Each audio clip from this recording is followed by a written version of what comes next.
ৰাজকাৰ্যকৰ্তনৰ ফলত গৃহিণীসকল কেনেকুৱা অসুবিধাৰ সন্মুখীন হৈছে সেই বিষয়ে আমি জানিব বিচাৰিম আজি।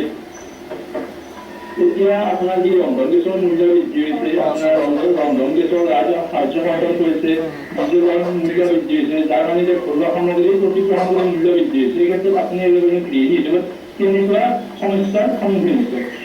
দিনে দিনে বস্তুবিলাকৰ ইমান মূল্য বৃদ্ধি হৈছে যে আমাৰ গৃহিণীবিলাকৰ চলাই টান হৈছে।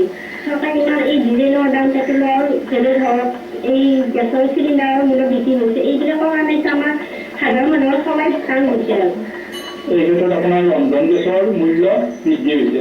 ৰন্ধন গেছ এতিয়া হৈছে কি বছৰি চৰকাৰে ৰন্ধন গেছ দিব, যাৰ মানে ৰাজকাৰ্যকৰ্তন হৈছে। এই ক্ষেত্ৰত ৰন্ধন গেছৰ সমস্যা। ধন্যবাদ সুভাষ ডেকা, আপোনাৰ ওচৰলৈ আমি পুনৰ আহিম। এই মুহূৰ্তত আমি যাব বিচাৰিছোঁ তিনিচুকীয়ালৈ। তিনিচুকীয়া উজনি অসমৰ অন্যতম বাণিজ্য প্ৰাণ কেন্দ্ৰ, গতিকে তিনিচুকীয়াৰ স্থানীয় লোকসকলৰ মতামত কি এই সন্দৰ্ভত আমি যাব বিচাৰিম প্ৰমোদ সিঙৰ ওচৰলৈ। जी अभी मैं उपस्थित तिनसुकिया के वाणिज्यिक केंद्र चेंबर रोड में। हमारे बीच कुछ लोग उपस्थित हैं जिनसे हम जानेंगे कि डीजल की मूल्य वृद्धि का किस तरह का असर इन साधारण लोगों के ऊपर पड़ा है। आकस्मिक तरीके से जो मूल्य वृद्धि हुई है उसका असर आप लोग को किस तरह का है? कि मूल्य वृद्धि डीजल एक ऐसा वस्तु है जो हर चीज़ के ऊपर में यूज में आता है। ट्रांसपोर्टेशन है, ट्रांसपोर्टेशन का मेन जो मान लो डीजल है, जो डीजल की यूज में आता है। हर ट्रांसपोर्ट में जो है ऑटो है, रिक्शा है, ट्रक है, बसें हैं, सब उससे होती है।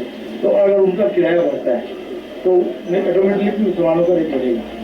दूसरी बात है कि आज स्कूल बसें हैं, उनका भी किराया बढ़ जाएगा। आज इंडस्ट्री वगैरह जो होती है उनका प्रोडक्शन चार्ज बढ़ जाएगा। उस जगह से डीजल का दाम बढ़ने का मतलब आम आदमी इससे प्रभावित होगा। उससे आज अनाज है, जो राशन वगैरह जो करते हैं, और सब्जियाँ आती है, जब महंगी आएगी भाड़ा बढ़ जाएगा, महंगी आएगी तो उसके दाम बढ़ेंगे। तो आम आदमी से त्रस्त है और महंगाई डीजल के दाम बढ़ने से आम आदमी আপোনাক আৰু এতিয়া দেখিবলৈ পোৱা গৈছে যে ৰাজ্যৰ সৰ্বত্ৰ উজনি নামনি সৰ্বত্ৰ আৰু দেশৰ বিভিন্ন প্ৰান্ততো এতিয়া প্ৰতিবাদৰ জোৱাৰ উঠিছে। আৰু আটাইতকৈ ডাঙৰ কথা হ'ল যে খুচুৰা বিক্ৰীৰ ক্ষেত্ৰত বিদেশী বিনিয়োগৰ যি পলিচি ইতিমধ্যে চৰকাৰে হাতত লৈছে। আৰু ইয়াৰ পিছতেই দেখিবলৈ পোৱা গৈছে তাৰ পূৰ্বে অৱশ্যে ডিজেলৰ মূল্য বৃদ্ধি কৰা হ'ল। গতিকে এই ঘটনা চৰকাৰৰ সম্পূৰ্ণ এক পৰিকল্পনাৰ অংশ নেকি? এই মুহূৰ্তত মই জানিব বিচাৰিম দেৱেন্দ্ৰ দত্ত ডাঙৰীয়া, আপোনাৰ পৰা এই ক্ষেত্ৰত আপোনাৰ কি ভাৱ হয় যে চৰকাৰৰ এই ক্ষেত্ৰত এক পৰিকল্পনা, তেওঁলোকে সুপৰিকল্পনা তেওঁলোকে ৰচনা কৰি এনেধৰণে এটাৰ পিছত এটাকৈ সিদ্ধান্ত তেওঁলোকে ৰাজহুৱা কৰিছে? নহয়, এইটো এটা সম্পূৰ্ণৰূপে সুপৰিকল্পিত ব্যৱস্থা, সেই বিষয়ে কোনো সন্দেহ নাই। কাৰণ যিটো প্ৰত্যক্ষ বিদেশী বিনিয়োগ, এই কথাটো এতিয়া আজি হঠাতে ইতিমধ্যে আলোচনা কৰিছোঁ যে ডিজেলৰ মূল্য বৃদ্ধিৰ লগতে ৰন্ধন গেছৰ ওপৰত ৰাজসাহায্য কৰ্তনৰ ফলত কি ধৰণৰ এক পৰিস্থিতিৰ উদ্ভৱ হৈছে। অসমৰ বিভিন্ন ঠাইত এতিয়া বিভিন্নজন লোক আজি হতাশ হৈ পৰিছে চৰকাৰৰ এনে হঠকাৰী সিদ্ধান্তৰ বিৰুদ্ধে। এতিয়া আমি যাব খুজিছোঁ পুনৰ পাঁচি বজাৰলৈ। উপস্থিত আছে আমাৰ সাংবাদিক শান্তনু মহন্ত। শান্তনু, তাৰ স্থানীয় জনতা ইতিমধ্যে আমি দুই এজন ব্যক্তিৰ সৈতে কথা হৈছোঁ, কিন্তু আপোনাৰ পৰা এই মুহূৰ্তত জানিব বিচাৰিছোঁ তাত উপস্থিত থকা লোকে তেওঁলোকৰ যথেষ্ট ক্ষোভ আছে। বিশেষকৈ মধ্য শ্ৰেণীৰ যিসকল ব্যৱসায়ী তেওঁলোকে এই ক্ষেত্ৰত ক্ষোভ প্ৰকাশ কৰিছে। আমি এতিয়া যাব খুজিম ওদালগুৰিলৈ, তাৰ পৰিস্থিতিৰ সন্দৰ্ভত জানিবলৈ তাৰ সাংবাদিক মোছাদিক হুছেইনৰ ওচৰলৈ। সমগ্ৰ দেশজুৰি মূল্যবৃদ্ধিৰ প্ৰতিবাদ অব্যাহত আছে যদিও কেন্দ্ৰীয় চৰকাৰে কোনো ধৰণৰ ব্যৱস্থা গ্ৰহণ নকৰা এতিয়া দেশৰ কোটি কোটি জনতাৰ মাজলৈ আহিছে এক অৰ্থনৈতিক ভাবুকি। তেনে পৰিপ্ৰেক্ষিতত আমি আজি আহি ওদালগুৰি জিলাৰ টংলা চহৰত উপস্থিত হৈছোঁ এটা মধ্যবিত্ত যৌথ পৰিয়ালৰ ঘৰত।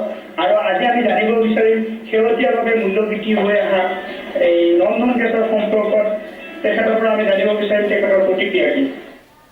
হয়, মই টংলা নিবাসী। ময়ো শুনা পাইছোঁ যে ৰন্ধন গেছৰ মূল্য বৃদ্ধি হৈছে। সাধাৰণ মানুহৰ নিচিনা মোৰো প্ৰতিক্ৰিয়া হ'ব। এইটো মোৰ কাৰণে চিন্তাৰ কথা, মোৰ ফেমিলিৰ কাৰণে চিন্তাৰ কথা। কিয়নো আমাৰতো চৰকাৰেতো কোনো চাকৰি হওক কোনো হেৰি দিয়া নাই, পইচাটো একেই পাই আছোঁ। কিন্তু আমাৰ যে যিখিনি কৰিব লাগে জীৱনৰ কাৰণে, যিখিনি কৰিব লাগে সেইখিনিতো কৰিবই লাগিব। সেইটো কাৰণেতো আমাৰ পইচাৰ চ'ৰ্চ অফ ইনকামটো একেই আছে। সেইকাৰণে আমিও ফিল কৰি আছোঁ, অসুবিধা বোধ কৰি আছোঁ। এতিয়া চৰকাৰে এইটো ডিচিশ্যন ল'লে, চৰকাৰে এইটো কৰিলে আমাৰ অসুবিধাই হয়। ধন্যবাদ জনাইছোঁ মোছাদিক আপোনাক। আৰু যিহেতু তাৰ স্থানীয় যিসকল লোক তেওঁলোকৰ গৃহিণীসকলেও তেওঁলোকৰ মনৰ কথা প্ৰকাশ কৰিছে। এতিয়া আমি যাব খুজিছোঁ ৰাজপথলৈ, শিৱসাগৰৰ ৰাজপথলৈ, য'ত বিভিন্ন ধৰণৰ যাত্ৰীসকলে তেওঁলোকে গন্তব্যস্থানলৈ যাওঁতে কি অসুবিধাৰ সন্মুখীন হৈছে। যাব খুজিছোঁ নবুল কোঁৱৰৰ ওচৰলৈ।